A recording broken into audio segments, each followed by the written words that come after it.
Start میں اسلامی بھائیوں نے سائیکلوں میں، اسکوٹروں میں دور دور جا کر کام کیا، اور جب یہ کام سیٹل ڈاؤن ہو گیا، بزنس چل پڑا، تو اب ہم جیسے نئے ذمہ داران آ گئے۔ تو نئے ذمہ داران آ کے پرانوں کو بھول نہ جائیں، بلکہ نارملی ہوتا یہ کہ پرانوں کو کرٹیسائز کر رہے ہوتے ہیں، ان کے بارے میں باتیں کر رہے ہوتے ہیں کہ دیکھو یار آتے ہی نہیں ہے، اتنے پرانے ہو گئے، اتنا اب وقت آیا تو کام نہیں کرتے۔ استغفر اللہ، انہوں نے کام کیا تو آج ہم کام کر رہے ہیں، انہوں نے پہلے کوششیں کی تو آج ہمیں یہ ذمہ داریاں ملی ہیں۔ تو ہمیشہ اپنے بزرگوں کی، اپنے سے سینئر لوگوں کی قدر کریں، کیونکہ کل آپ نے سینئر بننا ہے۔ اگر آج آپ اپنے پرانوں کی قدر نہیں کریں گے تو کل آپ کی کوئی قدر نہیں کرے گا، بلکہ ان کو لانے والے بنے، شفقت دینے والے بنے، ان سے مشورے کریں۔ فزیکلی وہ اتنے اسٹرانگ نہیں رہے، وہ طاقت میں اتنے تیز نہیں ہے کہ وہ گلی گلی آپ کے ساتھ گھومیں گے یا شہر شہر چلے جائیں گے، مگر ان کے پاس جو ذہن ہے، جو ان کے مشورے ہیں، اس سے ضرور آپ استفادہ حاصل کریں۔ تو یہ میرا جو پوائنٹ تھا، یہ دعوت اسلامی کے تمام ذمہ داران کے لیے تھا کہ ہمیشہ یہ ہوتا رہے گا، یہ زندگی کا حصہ ہے۔ ایک شخص بچہ تھا، والد بنا، دادا بن گیا، ٹھیک ہے نا؟ اب وہی دادا، بچہ تو نہیں کہے گا نا کہ آپ کل بھی بچے تھے آج بچے کیوں نہیں ہیں، بھائی اب دادا بن گیا، وہ بوڑھا ہو گیا۔ تو بالکل دعوت اسلامی کے مدنی ماحول میں بھی یہ سینیورٹی چلتی رہے گی کہ کوئی اسلامی بھائی نیا آیا ہوگا، پہلے ذیلی نگران بنا ہوگا، علاقائی نگران، آگے جا کے پورے شہر کی ذمہ داریاں، اور ایک وقت آئے گا وہ بیچارہ گھر بیٹھ جائے گا۔ لیکن جب وہ گھر بیٹھے یا وہ کام میں تھوڑا سلو ہو جائے تو اب نئے ذمہ داران کا کام ہے کہ اس سے مشاورت رہے، محبت رہے، عزت رہے۔ جب وہ آئے تو انہیں رسپیکٹ دی جائے، تو انشاءاللہ انہیں یہ احساس ہوگا کہ یار مجھے میرے دعوت اسلامی والے بھولے نہیں ہیں، میرے وہ دن، میرے وہ شب و روز، میری وہ جوانیاں، جو میں نے جو وقت دیا تھا وہ انہیں یاد ہے۔ اللہ کرے کہ دل میں اتر جائے میری بات۔ یہ انداز اگر ہم رکھیں گے تو انشاءاللہ وہ پرانے اسلامی بھائی بھی اپنی اولاد کو، اپنے بچوں کو، سب کو بھیجیں گے کہ یار میں نے اپنا وقت دعوت اسلامی میں گزارا، تم نے بھی اپنا وقت دعوت اسلامی میں گزارنا ہے۔ تو انشاءاللہ اس محبت کے ساتھ رہیں گے۔ اسی طرح ایک اور مدنی پھول، ایک اور پوائنٹ یہ ہے کہ بعض اوقات کسی وجہ سے ناراضگی بھی ہو جاتی ہے۔ بھائی گھر میں بھائی ساتھ رہتے ہیں، ان کے اندر کوئی نہ کوئی گڑبڑ ہو جاتی ہے، تو یہ تو اتنی بڑی تحریک ہے، اتنی بڑی فیملی ہے، لاکھوں لوگ اس سے وابستہ ہیں۔ تو اگر اسلامی بھائیوں میں بھی آپس میں کوئی چپکلش ہو جائے، ناراضگی ہو جائے، کسی وجہ سے کوئی اسلامی بھائی سمجھ نہیں آیا اس کو، یا کوئی بات بری لگ گئی، دور ہو گیا، تو نگران شورا کا ایک جملہ بڑا پیارا ہے۔ آپ فرماتے ہیں کہ اپنے مدنی ماحول میں واپسی کے دروازے کھلے رکھو اور محبتوں کے ساتھ ہاتھ پکڑ کے لانے والے بنے۔ یعنی ہمیں بچھڑے ہوئوں کو لانا ہے، تاکہ کل خدا نہ خواستہ میرے ساتھ کچھ ہو جائے تو مجھے بھی کوئی ہاتھ پکڑ کے واپس لائے۔ یہ جو دور کرنے والے ہوتے ہیں نا کہ اس کو بھی فارغ، اس کو بھی دور، اس کو بھی جواب نہیں دینا، یہ تو چاہیے ہی نہیں ہمیں۔ یہ جو اس طرح کی لائف گزارتے ہیں نا، کبھی منصب مل جائے، کوئی عہدہ مل جائے، پھر خدا نہ خواستہ جب ان کی ڈور کٹتی ہے تو ان کا ہاتھ پکڑنے والا بھی کوئی نہیں ہوتا۔ کوشش کریں لوگوں کو واپس لائیں، لوگوں سے اچھا برتاؤ کریں، سینئرز کی عزت کریں۔ انشاءاللہ آپ دیکھیں گے کہ جب آپ پر اللہ نہ کرے کوئی برا وقت آیا تو لوگ آپ کے لیے بھی کھڑے ہوں گے، آپ سے شفقت کریں گے، آپ کی مدد کریں گے۔ اللہ تعالیٰ مجھے اور آپ کو ایمان پر، دعوت اسلامی پر اور امیر اہل سنت کی غلامی پر استقامت نصیب فرمائے۔ یقین کریں دعوت اسلامی سے باہر جائیں تو نظر ہی کچھ نہیں آتا۔ جو اس ماحول میں برکتیں ہیں، اللہ کی رحمت سے ایک ایسی ہستی ہمیں ملی ہوئی ہے کہ جس سے ہمیں ہر ہفتے ہی ایسی خوبصورت ٹریننگ مل رہی ہوتی ہے۔ کبھی وہ آخرت کی یاد دلا رہے ہوتے ہیں، کبھی خوف خدا دے رہے ہوتے ہیں، کبھی جناب نمازوں کا جذبے پر ہمیں ابھار رہے ہوتے ہیں، کبھی نیکی کی دعوت کے لیے ہمیں سمجھا رہے ہوتے ہیں۔ اچھا پھر بہت ساری جب ہم نیکیوں میں انوالو ہو جائیں تو پھر یہ بھی ڈرا رہے ہوتے ہیں کہ بھئی اخلاص ہے کہ نہیں ہے، دکھلاوا تو نہیں ہے، اللہ کے لیے کر رہے ہو کہ نہیں کر رہے ہو۔ یعنی میں بتاؤں کہ یہ سب چیزیں کہاں نظر آتی ہیں؟ ذرا سوچئے کہ یہ پہلے تو ہم تھوڑے عرصہ پہلے تو یہ ضرور دیکھتے تھے کہ لوگ نیکیاں کر کے یہ تو سیٹسفائی ہوتے تھے کہ میں نے حج کر لیے، عمرے کیے، نماز پڑھتا ہوں، بتاتے ہیں، اب بھی بتاتے ہیں۔ مگر جو دعوت اسلامی کے ماحول میں یہ بار بار کی ریپیٹیشن ہے، بھئی کیوں بتا رہے ہو لوگوں کو؟ کیوں دکھانا ہے، بتانا ہے لوگوں کو؟ کیوں یہ اظہار کرنا ہے آپ کو کہ میں نے روزے رکھے ہیں تو تہجد پڑھی ہے تو درود پڑھی ہے؟ یعنی یہ عمل بھی کرنا ہے، نیکیاں بھی کرنی ہے، نیکیوں کو بچانا بھی ہے۔ یہ اسپیشلٹی ہے دعوت اسلامی کی، اور صدقہ ہے یہ امیر اہل سنت کا۔ اللہ ان کو درازی عمر بالخیر دے جو ہمیں بار بار ان موضوعات پر سمجھاتے ہیں۔ اور اگر دعوت اسلامی کے مدنی ماحول کی ایک اور عظیم، میں کہوں کہ مین، ون آف دا ٹاپ خصوصیت کی بات کی جائے، دعوت اسلامی کے ماحول میں جو عشق مدینہ پلایا جاتا ہے، جو یاد مدینہ کے لیے دلوں کو تڑپایا جاتا ہے، جو سرکار علیہ الصلوۃ والسلام سے محبت کے جام دعوت اسلامی میں پلائے جاتے ہیں، اللہ اکبر، ایسا امپیکٹ ہو جاتا ہے کسی پر. تھوڑے دنوں پہلے وہ لندن اور پیرس کے خواب دیکھ رہا ہوتا ہے, یورپ کی گلیوں میں تصور میں گھوم رہا ہوتا ہے, اور جیسے ہی دعوت اسلامی کے ماحول سے وابستہ ہوتا ہے تو مدینہ مدینہ کرنے لگ جاتا ہے, آنکھیں یاد رسول میں بہنے لگ جاتی ہیں, ذکر مدینہ میں دل بے قرار ہو جاتا ہے. سبحان اللہ, لاکھوں کروڑوں کو ذوق مدینہ, عشق مدینہ, سوز مدینہ ایک عاشق مدینہ نے ایسا پلایا ہے, اور یہ بڑھتا ہی جا رہا ہے. اور اللہ اس محبت اور اس ذوق میں اور اضافہ عطا فرمائے. آج کچھ بات کرتے ہیں, کیونکہ کئی ایسے اسلامی بھائی بھی آئے ہیں جو شاید بہت عرصے بعد فیضان مدینہ آئے ہیں, شاید کچھ سالوں کے بعد دعوت اسلامی کے کسی اس طرح کے اجتماع میں آئے ہیں. تو کیوں نہ دعوت اسلامی کا جو خوبصورت پیغام عشق مدینہ کا ہے, یاد مدینہ کا ہے, اس پر کچھ آپ سے بات کی جائے. سبحان اللہ, مدینہ شریف کی تو کیا بات ہے, مدینہ شریف کے دیدار کی کیا بات ہے, اس کا ذکر کریں تو چہروں پر مسکراہٹ ہو جاتی ہے.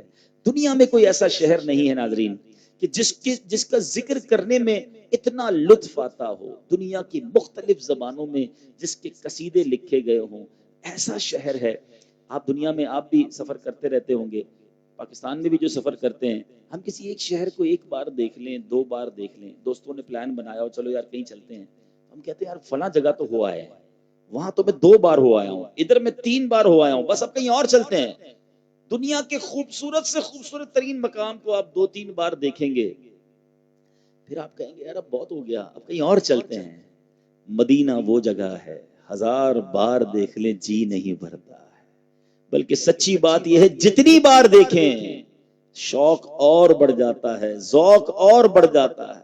وہ شعر ہے نا, شربت دید نے ایک آگ لگائی دل میں, شربت دید نے ایک آگ لگائی دل میں, تپش دل کو بڑھایا ہے بجھانے نہ دیا. اب کہاں جائے گا نقشہ تیرا میرے دل سے, طے میں رکھا ہے اسے دل نے گمانے نہ دیا. اللہ پاک ہمیں مدینہ پاک کی یاد ہی میں زندہ رکھے.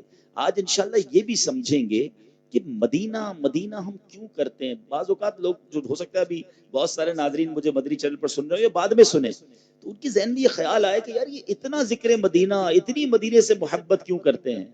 مسئلہ یہ ہے کہ ابھی آپ کو یہ شوق لگا نہیں ہے, ابھی آپ کو یہ نشہ ملا نہیں ہے. جس کو مل گیا ہے اس سے پوچھو, اس کو مدینے کے سوا کچھ اچھا ہی نہیں لگتا ہے. اور مدینے سے محبت ہم ایسے ہی نہیں کرتے, اللہ کے حبیب مدینے سے محبت فرمایا کرتے. انشاءاللہ بھی آپ بیان میں سنیں گے. اور ہمیں مدینے سے محبت کا درس بھی دربار رسول سے ملا ہے. صحابہ کا یہ انداز رہا ہے کہ والہانہ پیار وہ نبی پاک کے شہر مدینہ سے کیا کرتے. یہاں میں ایک بڑی لاجیکلی اور یونیک بات بتانا چاہتا ہوں. اللہ تبارک و تعالیٰ کی ساری کائنات ہے نا, اللہ اپنے گھر کو اللہ کریم نے مکہ پاک میں کیوں بنایا. یہ ایک سوال ذہن میں آ سکتا ہے کہ جناب اتنے خوبصورت علاقے ہیں, آبشاریں ہیں, باغات ہیں, اچھے موسم ہیں, بارشیں ہیں, دنیا کے کئی ملک ہیں جہاں دھوپ ہی نہیں پڑتی, جہاں بڑی گرینری ہے, بڑا خوبصورت, دنیا دیکھنے جاتی ہے ان علاقوں کو. ہم بھی کبھی کبھی ایسا ہوتا ہے نا کہ بندہ کہتا ہے کہ فریش ہونا ہے تو کدھر جاتے ہیں. فریش ہونے کا جب بھی ذہن آتا ہے تو لوگ کہتے ہیں ذرا گرین ایریا میں چلتے ہیں, پانی جہاں پر ہو, آبشار ہو, آنکھوں کو ٹھنڈک ملے, ریلیکسیشن ملے.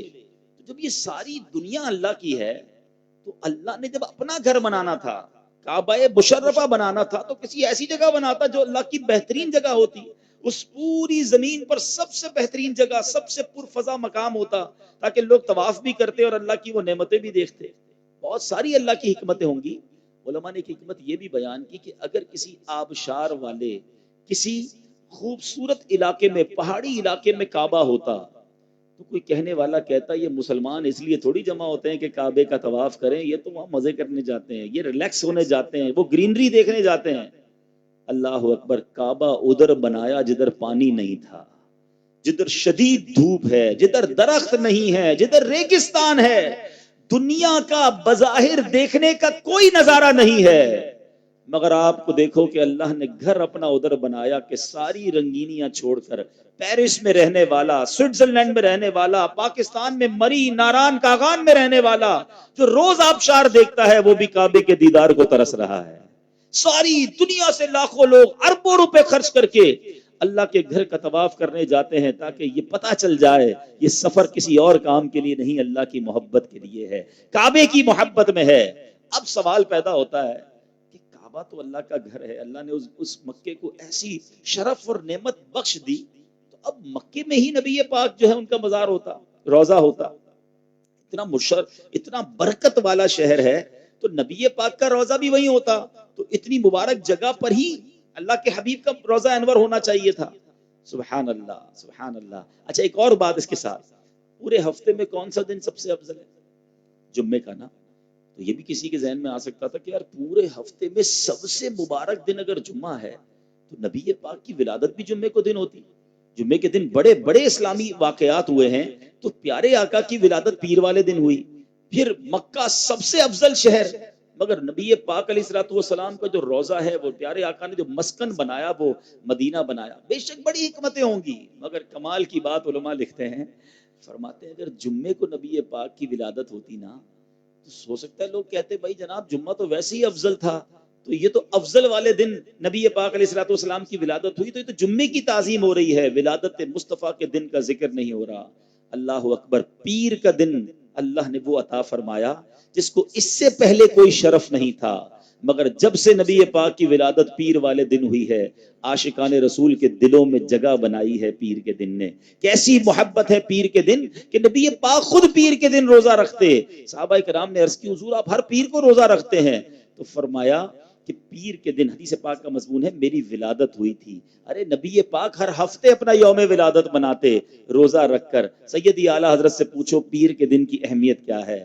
پیر کو فارسی میں کہتے ہیں دوشنبہ، سیدی اعلیٰ حضرت کہتے ہیں جمعہ مکہ تھا عید اہل عبادت کے لیے، جمعہ مکہ تھا عید اہل عبادت کے لیے، مجرموں آؤ یہاں عید دوشنبہ دیکھو۔ سبحان اللہ، یعنی نبی پاک کی ولادت کا دن عاشقان رسول کے لیے عید بن گیا، جمعہ الگ اور پیر کی فضیلت صرف نبی پاک کے ساتھ خاص ہو گئی۔ اب مکے میں روضہ رسول کیوں نہ ہوا، مدینے میں روضہ رسول کیوں ہے؟ تو کوئی یہ نہ کہتا بھائی کعبے کا دیدار کرنے گئے تھے روضہ رسول پہ بھی حاضری دے دی۔ نہیں جناب، اب مدینے جانا ہے، اب مدینے جب جانا ہے، بظاہر دنیا کی کوئی ایسی خوبصورتی نہیں ہے، مگر جب سے نبی پاک کی قدم لگے ہیں، مدینہ بنا ہوا ہے، جنت بنا ہوا ہے مدینہ حضور کا، قدم لگنے کے بعد کیا رونق نظر آتی ہے۔ وہ کہتے ہیں نا کسی کو بغیر درخت والے پہاڑ اچھے نہیں لگتے، مگر عاشق رسول سے پوچھو، اس سے دنیا کے سارے گرین پہاڑ ایک طرف، جب وہ جبل احد کو دیکھتا ہے تو اس کی آنکھیں ٹھنڈی ہو جاتی ہیں، دنیا کے قیمتی ترین پھولوں کو دیکھتا ہے الگ بات ہے، مدینے کے کانٹوں کو دیکھتا ہے تو دل جھوم جاتا ہے۔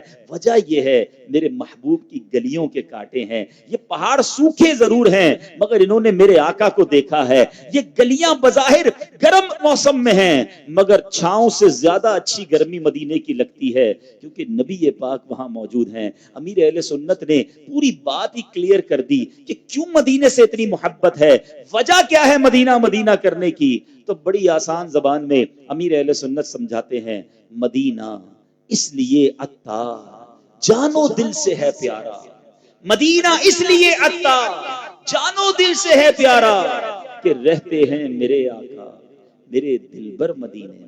مدینہ اس لیے عطار جانو دل سے ہے پیارا، مدینہ اس لیے عطار جانو دل سے ہے پیارا کہ رہتے ہیں میرے آقا میرے دلبر مدینے میں۔ جس کو نبی پاک سے محبت ہے وہ مدینے سے محبت کیوں نہ کرے؟ ارے میرے آقا وہاں ہیں، جن کے سبب یہ کائنات بنی ہے وہ آقا وہاں ہیں، جن کا میں نے کلمہ پڑھا ہے وہ آقا وہاں ہیں، جن کے صدقے مجھے ایمان ملا ہے وہ آقا وہاں ہیں، جن کی سنتوں پر عمل کرتا ہوں وہ آقا وہاں ہیں، جنہوں نے مجھے دین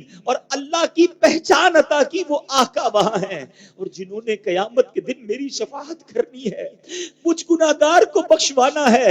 ارے پیاس بڑی لگے گی قیامت کے دن، مگر جام کوثر کے جام جس نے پلانے ہیں وہ آقا وہاں ہیں۔ قیامت کے دن سنو، نامہ اعمال کھولے جائیں گے، اور وہ نامہ اعمال جو میرے گناہگاروں کے نامہ اعمال کو چھپانے والے، ان کے عیبوں پر پردہ ڈالنے والے، اپنے کرم سے ہمارا پلہ ہلکا جو ہے اس کو بھاری بنانے والے آقا وہاں ہیں۔ سنو سنو، قیامت کے دن سب کو پل صراط سے گزرنا ہے، مگر جنہوں نے رب سلم کی صدائیں لگا کر ہمیں پل صراط سے پار لگانا ہے وہ آقا وہاں ہیں۔ انبیاء کرام کے قیامت کے دن نور کے ممبر ہوں گے، سارے انبیاء اپنے ممبر پر بیٹھے ہوں گے، مگر میرے آقا جو اس دن اپنے ممبر پر نہ بیٹھیں گے، فرماتے ہیں میں اس وقت تک اپنے ممبر پر نہ بیٹھوں گا جب تک اپنے گناہگار امتیوں کو جنت میں نہ لے جاؤں۔ ایسے کریم، ایسے شفیق آقا وہاں ہیں۔ سنو، جن کا قبر میں دیدار کرنا ہے، جن کے بارے میں مجھ سے سوال ہونا ہے کہ ان کے بارے میں کیا کہا کرتا تھا، وہ آقا وہاں ہیں۔ اور سنو، مدینے جاؤ تو کیسا انعام ملتا ہے۔ آقا فرماتے ہیں من زار قبری وجبت لہو شفاعتی، جس نے میرے روزے کی زیارت کی اس کے لیے میری شفاعت واجب ہو گئی۔ وہ روزہ مدینے میں ہے۔ آقا فرماتے مدینے کے راستے پر فرشتے پہرا دیتے ہیں۔ ارے دنیا میں یہ سنا ضرور ہے کہ بادشاہ کا محل ہو تو اس کے راستے پر سپاہی پہرا دیتے ہیں۔ یہ کیسا شہر ہے جس کی گلیوں میں فرشتے پہرا دیتے ہیں؟ وہ مدینہ، اور وہ آقا وہاں ہیں۔ ہم کیوں نہ جانے کو تڑپیں؟ وہ شاعر کہتا ہے نا، مزہ کیا خاک آئے دور رہ کر ایسے جینے میں، مزہ کیا خاک آئے دور رہ کر ایسے جینے میں، کس پروانہ یہاں تڑپے جلے شمع مدینے میں۔ امیر اہل سنت لکھتے ہیں نا، سارے نبیوں کا سرور مدینے میں ہے، سب رسولوں کا افسر مدینے میں ہے، سارے دیوانے بےتاب ہیں اس لیے شاہ کی قبر انور مدینے میں ہے۔ کر کے ہجرت یہاں آ گئے مصطفیٰ، روشنی آج گھر گھر مدینے میں ہے۔ مدینے کی کس کس فضیلت کی بات کروں؟ میرے آقا فرماتے مدینے کے غبار میں شفا ہے۔ دنیا کی کوئی ایسی مٹی کھاؤ تو بیمار ہو جاتے ہو، مدینے کے غبار میں شفا ہے۔ مدینہ پاک کرنے والا شہر ہے۔ نبی پاک کے وہاں وہ ایام گزرے ہیں، صحابہ کرام وہاں اس گلیوں میں گھومے ہیں، تو ایک عاشق رسول کیوں نہ مدینے کو تڑپے، کیوں نہ مدینے کی حاضری کو تڑپے۔ میرے آقا مدینے سے کتنی محبت فرماتے کہ جب کوئی پہلا پھل آتا، نئی فصل آتی نا، پہلا پھل آتا تو صحابہ کرام نبی پاک کے پاس وہ پھل لے کر آ جاتے۔ آقا اس پھل کو لیتے، دعا دیتے، اے اللہ ہمارے مدینے کے پھلوں میں برکت ڈال دے، ہمارے مدینے کے مد اور سا، یہ پیمانے تھے ناپ تول کے، اے اللہ اس پہ برکت ڈال دے۔ مدینے شریف کے لیے دعائیں کرتے، فرماتے اے اللہ، عرض کرتے اللہ کی بارگاہ میں حضرت ابراہیم بھی تیرے نبی، تیرے بندے، انہوں نے مکے کے لیے دعا کی، اے اللہ میں بھی تیرا بندہ، تیرا نبی، میں تجھ سے مدینے کے لیے دعا کرتا ہوں، بلکہ اے اللہ اس سے دگنی برکت کی دعا کرتا ہوں۔ نبی پاک مدینے کی محبت اور مدینے میں آنے کی گویا ترغیب ارشاد فرمایا کرتے۔ ایک بار صحابہ کرام کے ساتھ میرے آقا مدینے کی طرف آ رہے تھے۔ جب بھی آقا، ایک بار صحابی کہتے ہیں ہم نے دیکھا غزوہ تبوک سے واپسی کا موقع تھا، جب نبی پاک مدینہ قریب آتا اپنی سواری کو تیز فرما دیتے۔ کچھ لوگوں نے اپنے چہرے پر کپڑا رکھا تاکہ غبار اور مٹی نہ لگے، تو آقا نے فرمایا اس کو ہٹا دو کیونکہ مدینے کے غبار میں شفا ہے۔ نبی پاک کا دل بھی تسکین پاتا تھا مدینے آ کر۔ اللہ اکبر، جب نبی پاک مدینے سے محبت کریں تو آقا کا امتی کیوں نہ مدینے سے محبت کرے۔ اللہ مجھے اور آپ کو مدینے سے سچی محبت عطا فرمائے۔ میری الفت مدینے سے یوں ہی نہیں، میری الفت مدینے سے یوں ہی نہیں، میرے آقا کا روضہ مدینے میں ہے، میں مدینے کی جانب نہ کیسے کھینچوں، میں مدینے کی جانب نہ کیسے کھینچوں، میرا دین اور دنیا مدینے میں ہے۔ مدینے کے بغیر بھی کوئی زندگی ہے؟ بیکار ہے وہ آنکھ جو یاد مدینہ کو نہ ترستی ہو، وہ دل بیکار ہے جس کے دل میں مدینے جانے کی تڑپ نہ ہو۔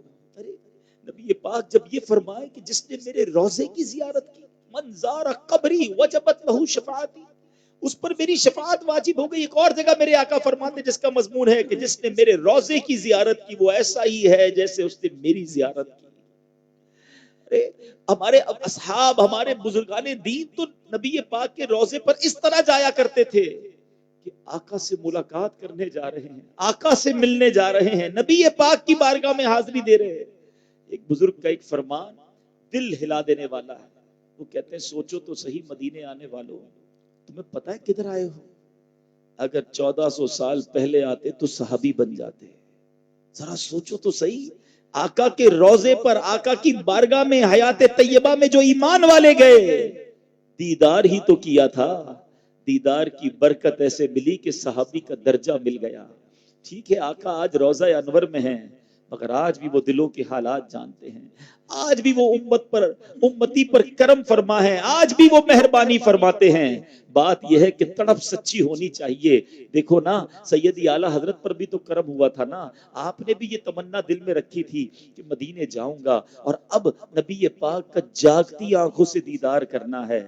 رضا وہ بھی اگر چاہیں تو اب دل نے یہ ٹھانی ہے، درود پاک پڑھتے رہے، روضہ رسول کے سامنے، سنہری جالیوں کے سامنے ساری رات درود پڑھتے رہے۔ ذرا سوچو سیدی اعلیٰ حضرت کا اس وقت کیفیت کیا ہوگی۔ ارے آج ان کے کلام پڑھیں تو ہمارے دلوں میں عشق مدینہ بڑھ جاتا ہے۔ سیدی اعلیٰ حضرت ہمیں سکھاتے ہیں کہ مدینے سے محبت کیسے کرنی ہے۔ کہیں تو کہتے ہیں ہاں ہاں رہے مدینہ ہے، غافل ذرا تو جاگ، وہ پاؤں رکھنے والے یہ جات چشم و سر کی ہے، معراج کا سما ہے، کہاں پہنچے زائرو، کرسی سے اونچی کرسی اسی پاک در کی ہے۔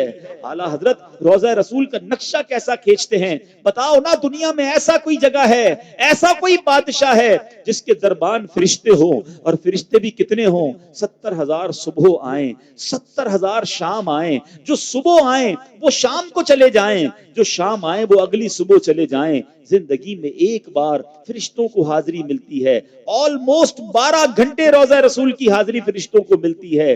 ذرا سوچو تو صحیح وہ امتی کتنا خوش نصیب ہے جو کئی کئی دن کے لیے مدینے پہنچ جاتا ہے، اور جس کو بار بار بلایا جاتا ہے اس کی تو قسمت پر جان قربان، پھر کیوں نہ مدینے جانے کو تڑپیں۔ اعلیٰ حضرت کہتے ہیں 70,000 صبح ہیں، 70,000 شام، یوں بندگی زلف رخ آٹھوں پہر کی ہے، جو ایک بار آئے دوبارہ نہ آئیں گے، رخصت ہی بارگاہ سے بس اس قدر کی ہے۔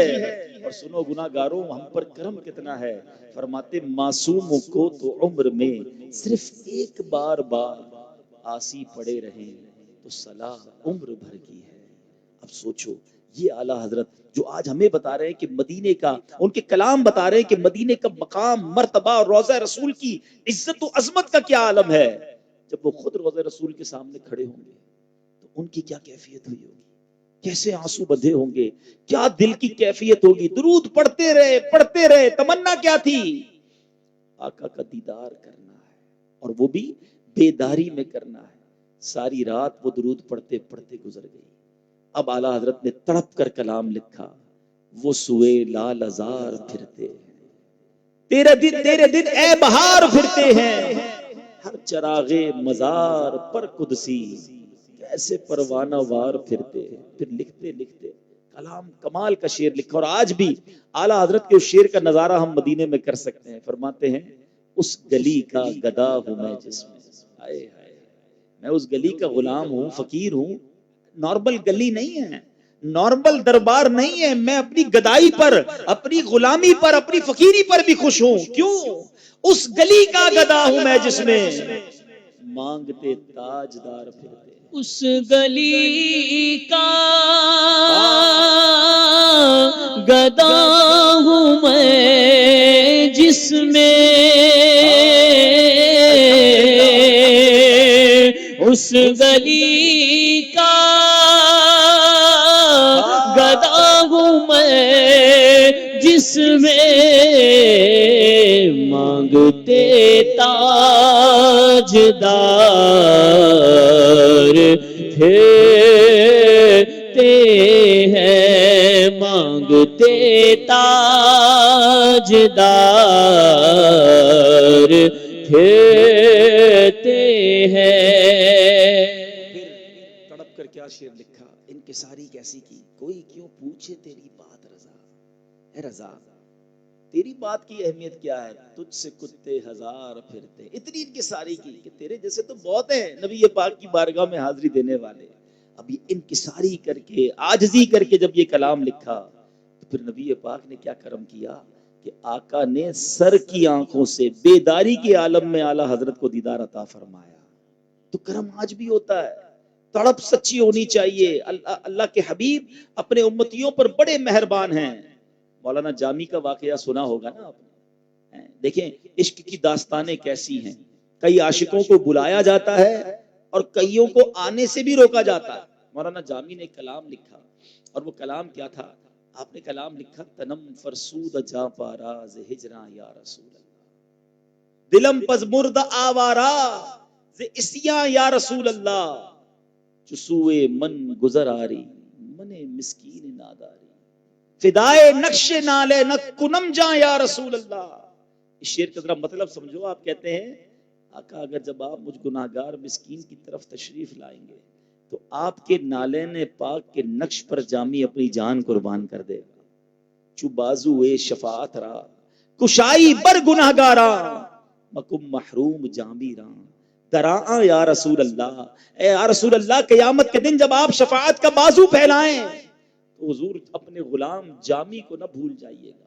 عشق والی بات ایک اور بتا دوں, صدیوں پرانا کلام ہے اور ہر شعر میں یا رسول اللہ ہے. پتا چلا کہ یا رسول اللہ کہنا تو یہ ہمارے بزرگوں کا, اصحاب کا, صحابہ کا, سب کا طریقہ رہا. بہرحال اب یہ کلام لکھا اور تمنا یہ تھی کہ مدینہ منورہ جانا ہے اور آقا کے روضے پر سنانا ہے.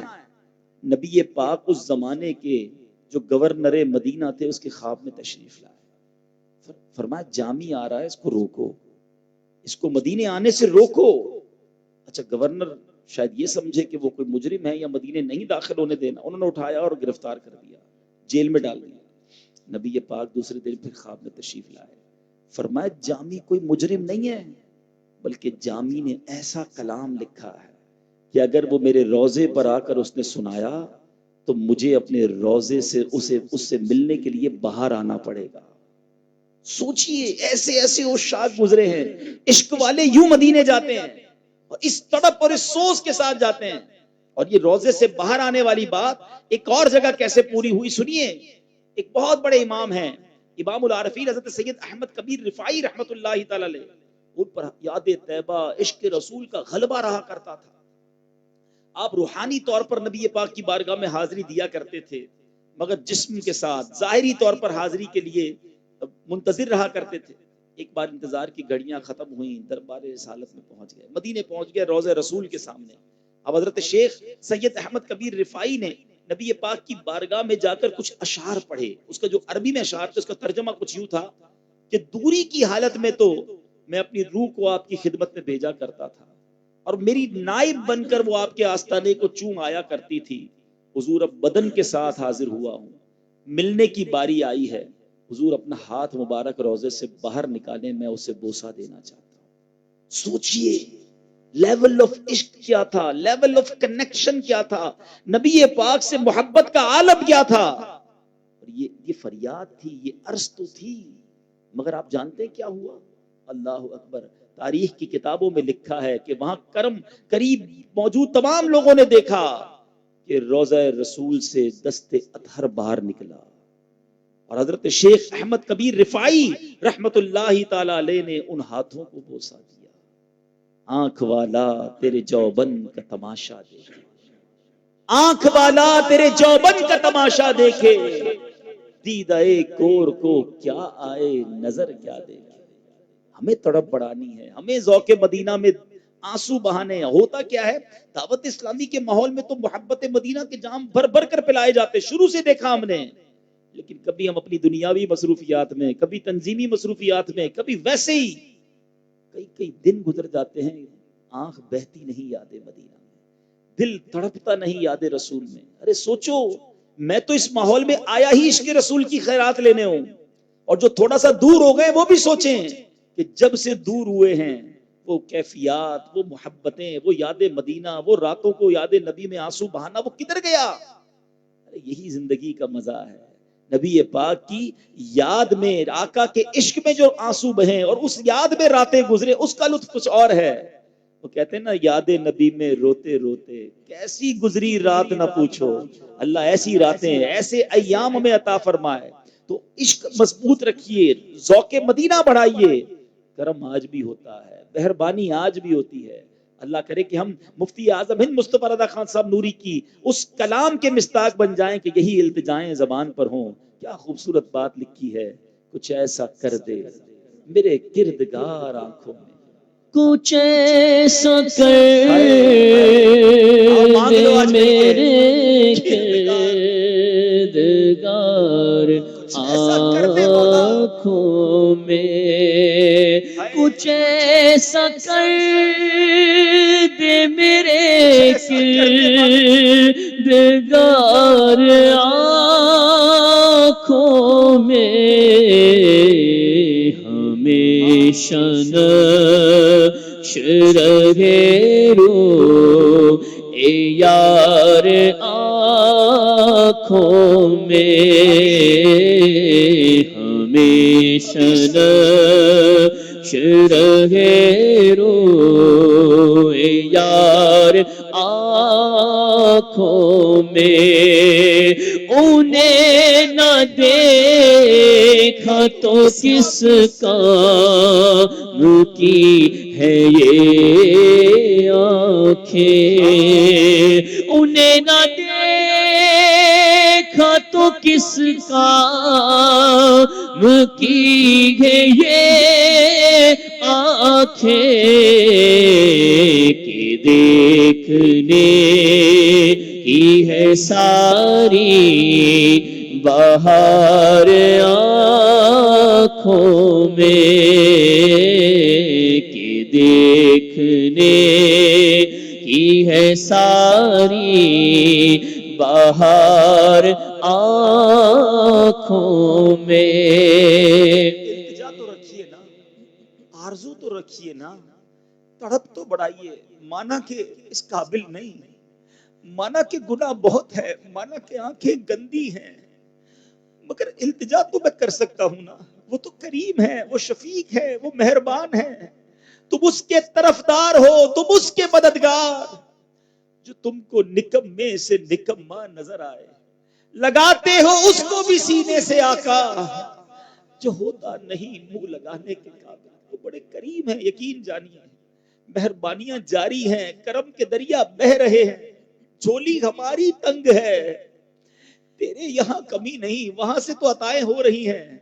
اللہ کرے کہ بس یہ ذوق مدینہ، شوق دیدار مصطفیٰ ہیں، آقا کی بارگاہ میں التجائیں پیش کرتے رہیں، کثرت سے درود پاک پڑھیں، درود پڑھتے پڑھتے سوئیں، باوضو سوئیں، کہ کبھی تو ایسا ہوگا، اے کاش کبھی ایسا بھی ہو خواب میں میرے، وہ جس کی غلامی میں وہ آقا نظر آئے، جس در کا بنایا ہے گدا مجھ کو الہی، جس در کا بنایا ہے گدا مجھ کو الہی، اس در پہ کبھی کاش یہ منگتا نظر آئے۔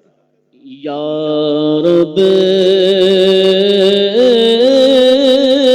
تیرے محبوب کا جلوہ نظر آئے،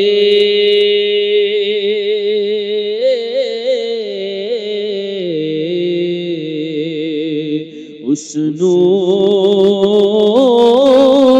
مجسم کا سراپا نظر آئے،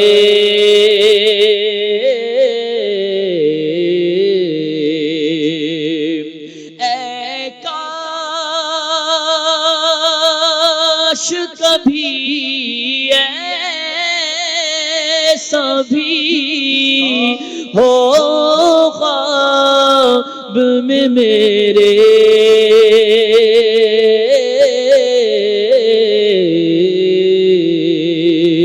ہوں جس کی غلامی میں وہ آقا نظر آئے۔ اے کاش بس اللہ کرے کہ یہ شوق بڑھتا رہے اور یقین کرے کرم جب ہوتا ہے تو حالات بدل جاتے ہیں۔ بعض اوقات انسان سمجھتا ہے یہ بھی ایک شیطان کا وار ہوتا ہے کہ تم غریب ہو، تمہارے پاس تو کھانے کو پراپر نہیں ہے، چھوٹی سی تنخواہ ہے، قرضے میں ڈوبے ہوئے ہو، تم مدینے کیسے جاؤ گے؟ تمہارے پاس تو پاسپورٹ بھی نہیں ہے، پیسے ہوں گے تو مدینے جاؤ گے نا۔ کبھی یہ خیال اپنے قریب نہ آنے دینا۔ یاد رکھیے میٹھے اسلامی بھائی، جب کرم ہوتا ہے نا حالات بدل جاتے ہیں۔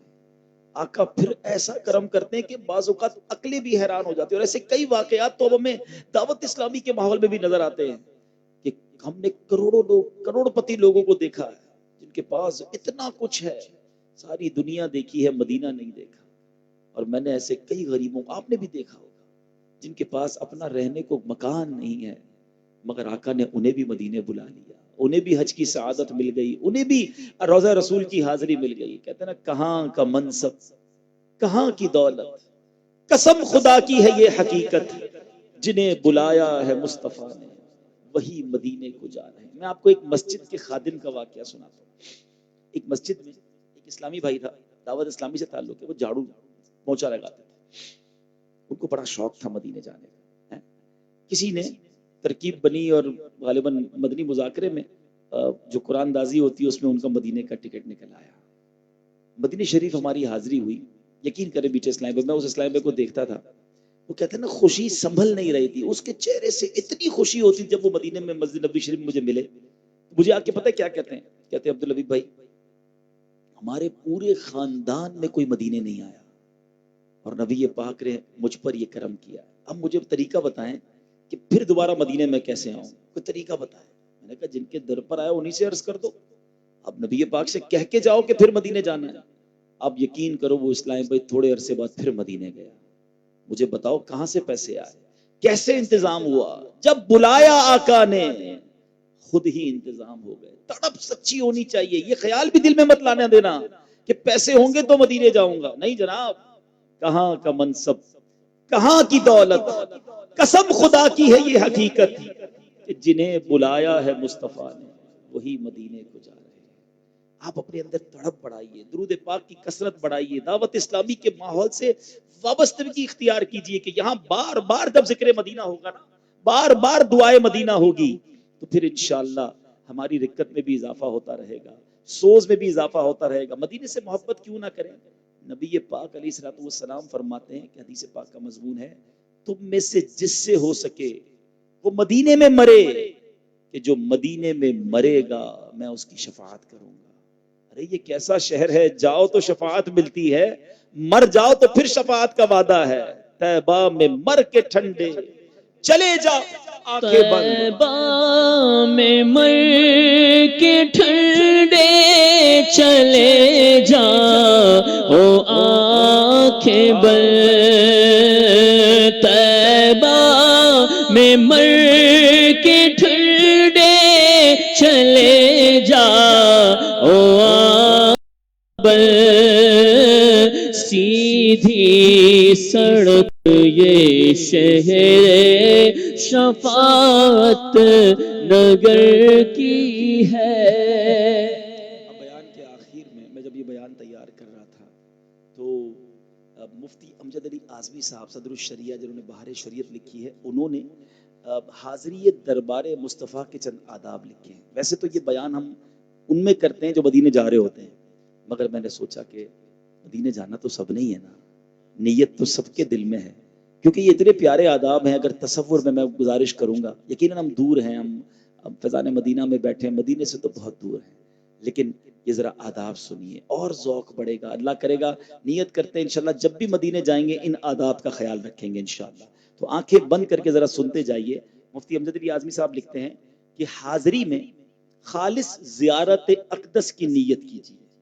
حج اگر فرض ہے تو حج کر کے مدینہ طیبہ حاضر ہو، راستے بھر ذکر و درود میں مشغول رہیے۔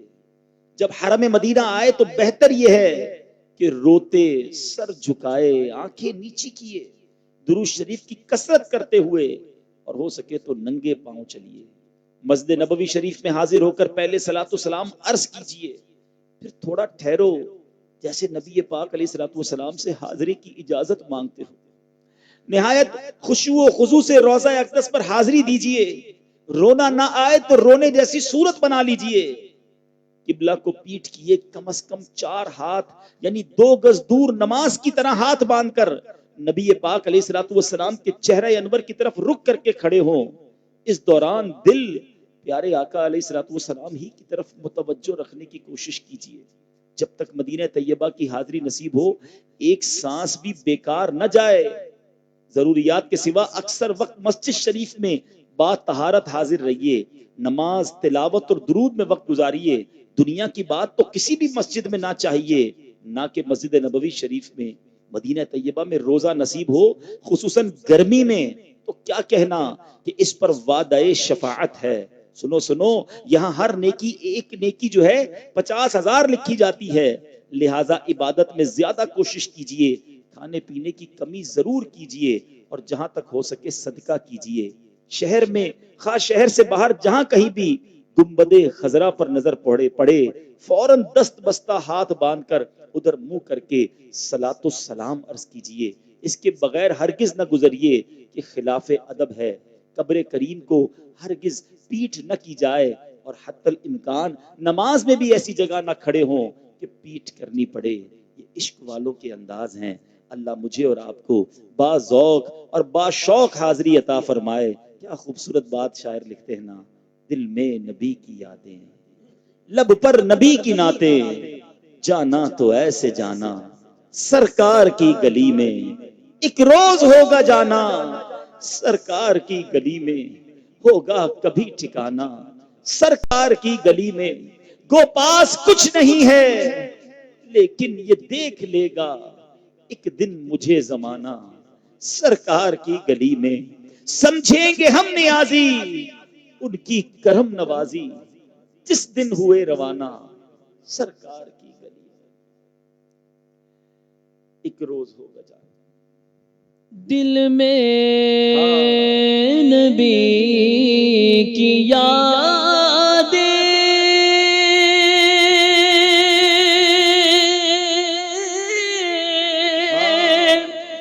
لب پر نبی کی نعتیں،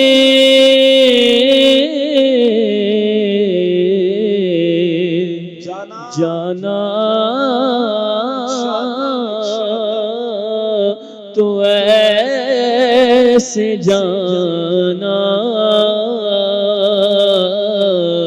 سرکار کی گلی میں، گو پاس کچھ نہیں ہے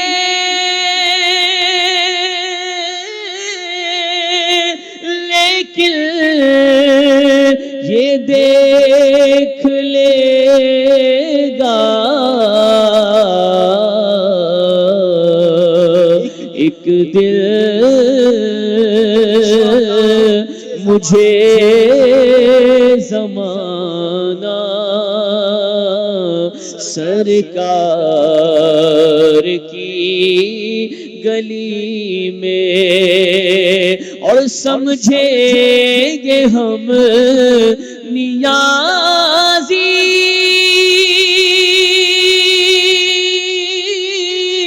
ان کی کرم نوازی جس دن ہوئے روانہ سرکار کی گلی میں.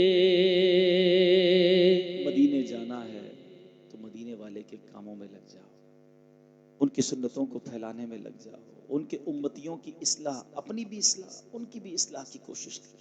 آقا بڑا کرم کریں گے، بڑی مہربانی فرمائیں گے. دنیا کا بھی دستور ہے نا، جب آپ کوئی بیٹا ہو والد کا کام کرے، بزنس سنبھالے، ان کی خدمت کرے، ان کے بتائے ہوئے کاموں پر لگا رہے، اور جب کچھ دنوں کے بعد اپنے والد کے پاس جائے تو والد کتنے خوش ہوتے ہیں کہ میرا بیٹا میرا حکم مان کر میرے کام میں لگا ہوا ہے. آقا تو ہمارے آقا ہیں، جب وہ یہ ملاحظہ فرمائیں گے کہ میرا یہ امتی میرے ہی غلاموں کو نماز کی دعوت دیتا ہے، خود بھی نماز پڑھتا ہے، انہیں بھی مسجد میں لے جاتا ہے، خود بھی سنتوں پر عمل کرتا ہے، میرے دوسرے امتیوں کو بھی شیطان کے طریقے سے بچانے کی کوشش کر کے سنتوں پر لا رہا ہے. انہیں بتاتا ہے کہ نبی پاک سیدھے ہاتھ سے کھاتے تھے، انہیں بتاتا ہے کہ آقا ایسے چلتے تھے، انہیں بتاتا ہے کہ نبی پاک کا لباس ایسا تھا، انہیں بتاتا ہے کہ آقا سچ بولنے والے تھے. جب نبی پاک دیکھیں گے کہ میرا امتی میرے ہی امتیوں کو بتاتا ہے کہ نبی پاک وعدوں کی پاسداری فرماتے، نبی پاک رزق حلال کا درس دیتے، خود بھی یہ بچنے کی کوشش کرتا ہے، دوسروں کی اصلاح کی بھی کوشش کرتا ہے. بتاؤ ایسا غلام جب یہ کوششیں کر کے، جب یہ کام کر کے پھر نبی پاک کے روضے پر پہنچے گا، پھر آقا کیسا کرم فرمائیں گے. تو ایسی حاضری ہونا کہ جب جائیں مدینے تو نبی پاک اپنے سینے لگا لیں، اپنے غلام پر مہربانی فرمائیں. یہ دعوت وہ سلام کے طریقے پر عمل کرنے کا درس دیتی ہے. بس اب آئے ہیں، جتنے آئے ہیں یا جتنے مجھے سن رہے ہیں، نیت کر لیجئے بس ہم نے اس ماحول کو چھوڑ کر کہیں نہیں جانا، اپنے حصے کا کچھ نہ کچھ کام کرتے رہیں، اس کاروان میں شامل رہیں، اس کا حصہ رہیں، سپورٹ کرنے والے رہیں، ہمت بڑھانے والے رہیں. بعض اوقات لوگ طنز کرنے والے، دل توڑنے والے، حوصلہ شکنی کرنے والے یہ چھوڑ دیں. کمی بیشی کام میں ہوتی رہتی ہے، کبھی کے دن بڑے کبھی کی راتیں بڑی. ہمت بڑھائیں، حوصلہ دیں، مسکرائیں، پیٹھ تھپکیں. اب اگر آپ پریکٹیکلی کام نہیں کر سکتے تو جو کر رہے ہیں ان کی حوصلہ افزائی کریں، تنقید نہ کریں، تاکہ یہ کاروان، یہ کام آگے بڑھتا رہے اور ہمارا بھی اس میں حصہ رہے. اللہ تعالیٰ سے دعا ہے رب کریم اسی مدنی ماحول پر استقامت عطا فرمائے، اور ہر گزرنے والا دن ہمارے عشق رسول، ذوق مدینہ میں اللہ کرے اضافے کا باعث بنے. سیدی اعلیٰ حضرت کے شعر پر اپنے بیان کو ختم کرتے ہیں کہ جان ہے عشق مصطفیٰ روز فزوں کرے خدا، جان ہے عشق مصطفیٰ روز فزوں کرے خدا، جس کو ہو درد کا مزہ ناز دوا اٹھائے کیوں. جان ہے عشق مصطفیٰ روز فزوں کرے خدا، جان ہے عشق مصطفیٰ روز فزوں کرے خدا، جس کو ہو درد کا مزہ، جس کو ہو درد کا مزہ، ناز دوا اٹھائے کیوں، جس کو ہو درد کا مزہ، ناز دوا